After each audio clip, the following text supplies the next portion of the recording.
Siz xushizabon, onajonim, siz mehribon, mo'minsan, dardoshim.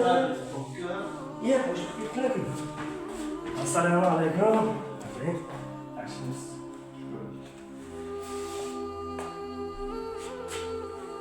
Shunday modlar yaxshi o'tibdi lekin.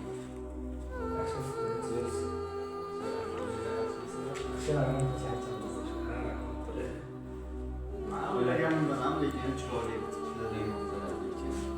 To'g'risi o'zing mana bitta artist chiqishga turishni qo'ysak, bo'lmasa qolishsa, Hech kunga ish qoldi.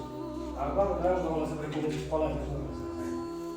Sizlarda kesib Yo'q, o'sha yaxshi. aboylarni hisobini. Sizlar yaxshimi? Yaxshi.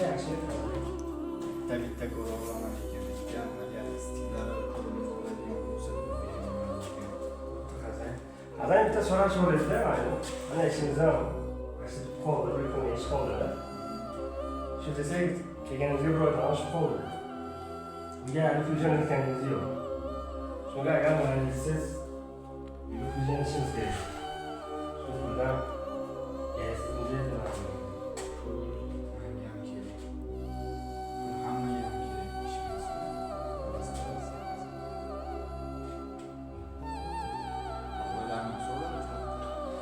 Aboylarning sonlarini endi musorga chiqarib yuborganmiz, barni borga qilib. Niye taşımalısın? Yani kerim. Bu ertagi romasini yashirib ketsa, boshqa bo'lsa, mana yani nima taşımalısın? Qani plitkadagi so'g'lar katta. Shu plitkalarning sonlarini hammasini borga qilib musorga chiqarib yuborganmiz. Shularni hammasini bilan ushlab. Sizda insof bormi, Hazan? Hozir bularni hammasini siz puldan ishlab olaman deb. Unda menga pul qolmaydi-ku, bu qanaqa bo'ladi endi, Hazan? Hop, men otib yuborgan bo'lishim to'g'ri. Endi u musor bo'lgan-ku, ba'zi hammasi hisob-ku, Hazan, qanaqa bo'ladi endi? Nima qiladi? Menga kerak. O'zi shunaqa ekanda. Musofir nonni yeyish juda ham qiyin ekan, haqiqatan. Mana hozir kelganimga bir oydan boshqam bo'lsa, hamma aytishadi, ehtiyot bo'linglar, ehtiyot bo'linglar, musofirdagilar aldayapti desa, insof yo'q ekan sizda, qarang.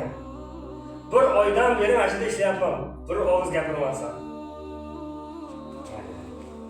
Assalomu alaykum barchaga musofirdagilarga. Xuddi shunaqa holatlarga ko'p kishi duch keladi. Shunaqa holatga duch kelmasdan oldin Hasaning bilan yaxshilab kelishib, dogovor etib ishlaydi. Bunaqa holatlarga tushganlarga afsuski